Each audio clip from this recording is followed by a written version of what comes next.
Bonjour et bienvenue dans notre série Nous Entrepreneurs. Mon nom est Eliane Hippo, je suis business coach, action coach à Paris et aujourd'hui j'ai le plaisir d'interviewer et de recevoir Marine Ricklin, fondatrice de Maslow Group.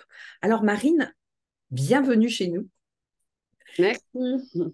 Et puis une première question, est-ce que tu peux te présenter et présenter ton parcours entrepreneurial s'il te plaît? Bien sûr. Donc, je m'appelle Marine, comme tu l'as dit. J'ai 35 ans et je viens de cofonder avec deux autres associés le groupe Maslow, groupe de restauration Low Impact. Auparavant, j'ai eu des expériences dans l'agroalimentaire.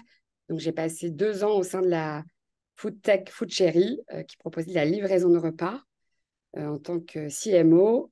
J'ai travaillé pour Le Nôtre, le traiteur, en tant que directrice de la communication. Et avant ça, j'avais fait pas mal d'années dans la cosmétique, où j'avais accompagné le développement d'une très belle start-up à l'époque, qui maintenant est une grosse entreprise, qui s'appelle Caudalie, voilà, qui est spécialisée dans les cosmétiques naturels. Et qu'est-ce qui a fait que tu t'es lancé dans l'entrepreneuriat? Parce que tu as un parcours très appréciable et remarquable, mais plutôt de salarié, si j'ai bien compris au démarrage. Donc, qu'est-ce qui a fait que tu t'es lancé? Voilà, c'est l'histoire, entre guillemets, de rencontres et d'envie. Ça fait longtemps que j'avais envie de monter un projet plus perso qui me ressemblait. J'avais aussi l'envie de rester dans l'industrie de la food, qui est un milieu ultra passionnant. Et en fait, une de mes associées m'a proposé de rejoindre ce projet. Voilà, euh, Et voilà comment c'est né. c'est comme ça que je me suis lancée, effectivement. Alors, est-ce que tu peux nous dire quelles sont les particularités justement de Maslow Group et ce qui fait votre unicité? Bah, l'idée avec Maslow, c'est de proposer une restauration low impact. Alors, qu'est-ce qu'on entend, nous, derrière low impact? Bah, la première chose qu'on a fait, c'est de proposer une restauration sans viande et sans poisson. 25% de ton empreinte aujourd'hui, elle provient de ton assiette et en particulier de la viande et encore plus en détail de la viande rouge. Euh, donc, l'idée, c'était de se dire comment on arrive à proposer une food sans viande et sans poisson, mais en conservant le côté méga gourmand. Donc ça, c'est sur la proposition du menu que tu peux retrouver chez nous. Et puis l'idée derrière, c'est aussi d'aller beaucoup plus loin sur le sourcing, d'aller plus loin sur même l'éco-conception du restaurant.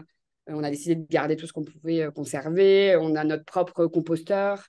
Euh, la chaleur de nos machines chauffe l'eau chaude des toilettes. Enfin, voilà, on a essayé de réfléchir à les choses les plus smart possibles pour réduire l'impact. Et puis aussi côté RH, d'essayer de proposer une politique RH un peu meilleure que ce que fait le marché. Parce qu'aujourd'hui, c'est un milieu qui est très, très abîmé quand même, la restauration, encore plus depuis le Covid. Il manque beaucoup, beaucoup de ressources, mais aussi parce que bah, les anciens restos, les anciennes entreprises, elles ont aussi poussé à un moment le bouchon un peu trop loin. Et donc, du coup, bah, voilà, il y a plus grand monde qui a envie de bosser dans ce milieu-là. Donc, on essaye aussi de redorer l'univers de la restauration en prenant soin des gens, euh, en proposant des meilleurs salaires, des formations, des meilleures conditions de travail et donc un meilleur équilibre vie perso, vie pro. Voilà. D'accord. Alors, le nom Maslow, forcément, évoque beaucoup de choses. Et est-ce que tu peux nous parler un petit peu du choix du nom et ce qu'il y a derrière, s'il te Alors, plaît? il est complètement inspiré de la pyramide des besoins de Maslow. Alors, nous, on a refait notre pyramide en se disant comment on devrait manger demain.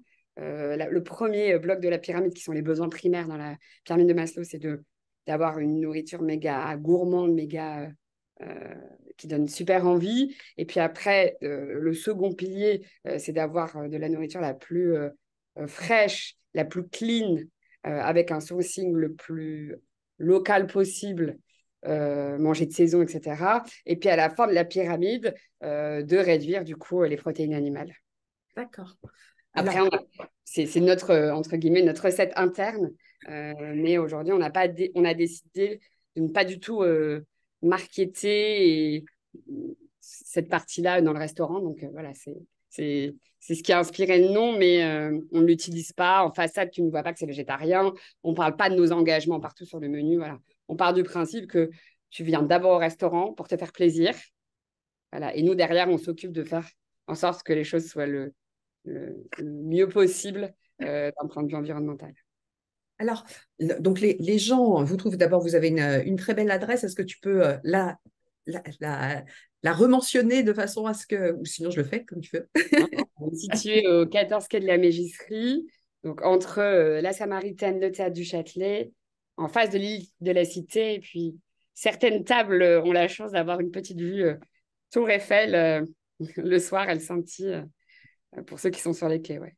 Donc, une très, très belle adresse.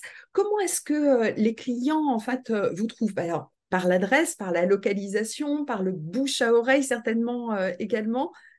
Ouais, alors nos gros leviers, on va dire, de communication, on s'est mis sur les réseaux sociaux très, très tôt. Donc, on a maintenant une belle communauté sur les réseaux sociaux. On est très actifs. On a la chance d'avoir eu pas mal d'influenceurs et de journalistes qui sont venus chez nous et qui ont publié des posts ou des articles. Donc ça drive quand même pas mal de monde. Et puis forcément, le bouche à oreille. Et puis dans la restauration, le nerf de la guerre, c'est quand même les avis. Oui. Et là, en 4 mois d'existence, maintenant, on doit atteindre les 1600, 1700 avis. Ah oui. Une Donc, note de 4,8 sur Google, donc on est très fiers. très fière. Absolument. Alors, c'est quoi, du coup, la prochaine étape, le prochain enjeu, les perspectives pour Maslow Group? Bah, l'idée, c'est de se développer et donc d'ouvrir d'autres restaurants avec des concepts forcément différents, mais avec toujours, on va dire, la même base, qui est de faire des restaurants low impact, sans viande et sans poisson, et méga gourmands. D'accord, très bien. Alors, est-ce qu'il y a une idée préconçue sur ton secteur d'activité marine que tu aimerais balayer à cette antenne? Oui, bah, je dirais que faire de la restauration responsable, ça semble impossible et en fait, voilà, c'est compliqué, mais c'est possible. Et c'est aussi possible de convaincre plein de clients qu'on peut se faire plaisir en réduisant sa consommation de viande et de poisson. Et voilà, aujourd'hui, euh, les chiffres nous le prouvent tous les jours. Je dirais qu'on a à peine 20% de végétariens ou véganes qui viennent dans le restaurant. Les autres clients sont plutôt flexitariens et même certains clients se rendent même pas compte avant la fin de leur repas qu'ils ont supprimé les protéines animales lors de leur repas. Donc voilà, Donc, c'est on a vraiment gagné sur cette partie-là.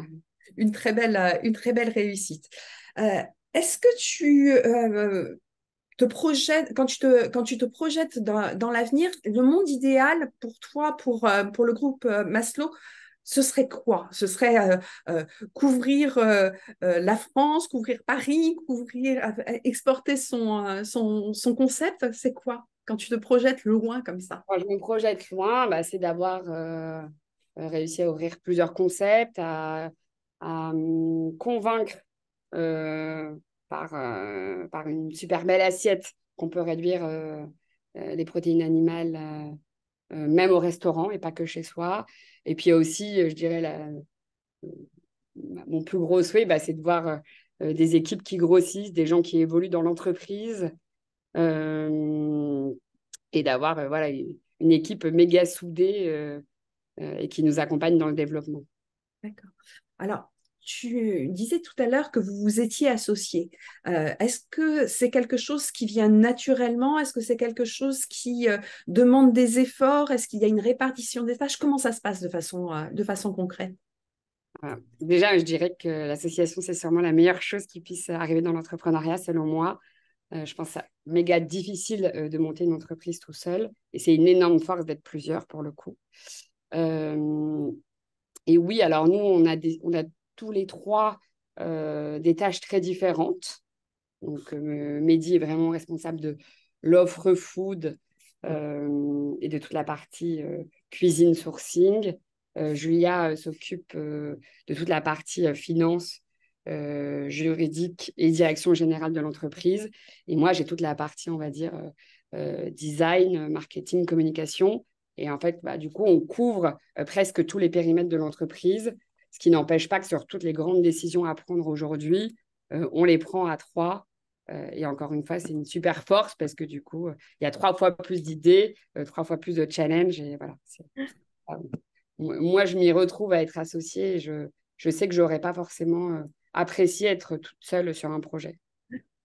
Alors, vous avez monté Maslow Group à un moment qui était, pour la plupart des restaurateurs, un moment un peu compliqué. Est-ce qu'il y avait des craintes ou est-ce que ça a toujours été, non, on y va, c'est une formidable opportunité, au contraire? Alors, je dirais plutôt l'option 2. Après, forcément, comme dans tout projet, il y a des moments plus ou moins de doute, un contexte économique qui n'était pas évident. Mais c'est aussi sûrement le moment où on est le plus créatif dans ces périodes-là. Donc, voilà, je dirais plutôt une opportunité et les problèmes, en fait, ils s'oublient méga vite. J'ai même plus souvenir qu'on en ait eu, alors qu'on en a eu plein. On les oublie instantanément. Ça, c'est le gros avantage des mauvais souvenirs. On peut les balayer si on a décidé de le faire très rapidement et ça ne revient pas à l'esprit. Alors, une question que j'aime beaucoup poser, Marine, c'est, on va imaginer, tout à l'heure, je t'ai projeté dans l'avenir, maintenant je vais te projeter dans le passé. On va imaginer que tu te rencontres adolescente. Et forcément, comme tous les adolescents, voilà, il y a plein de questions. Est-ce que tu aurais un conseil que tu aimerais prodiguer à la Marine adolescente? Non, de croire en ses rêves et d'y aller, de ne pas avoir peur. Et quoi qu'il arrive, une expérience, elle est toujours bonne. Donc, non, je m'aurais soufflé de le faire un tout petit peu plus tôt. Ah, il y a aussi tout un contexte qui fait que tu disais tout à l'heure, l'association, c'est la chose la plus formidable qui me soit arrivée. Il y a aussi le moment des rencontres qui font que c'est une opportunité. Alors, une dernière question, Marine. Est-ce qu'il y a justement une question que je ne t'ai pas posée? Là, on est vraiment sur une tribune ouverte pour nos auditeurs que tu aurais aimé que je te pose. C'est le moment des appels, C'est une bonne question. Non, peut-être, selon moi, c'est quoi les clés d'une réussite dans une entreprise et en particulier d'un point de vue RH. Et je pense clairement, c'est de vouloir prendre soin des gens, la transparence, et c'est ce qu'on essaye de faire, nous, aujourd'hui, avec nos équipes. Merci beaucoup, Marine. Merci de ton temps. Merci d'avoir accepté de partager avec nous ton expérience et puis la belle réussite de Maslow Group. Je vous retrouve bientôt pour de nouvelles interviews. Merci. Je vous souhaite une très bonne journée. Au revoir, Marine. Merci.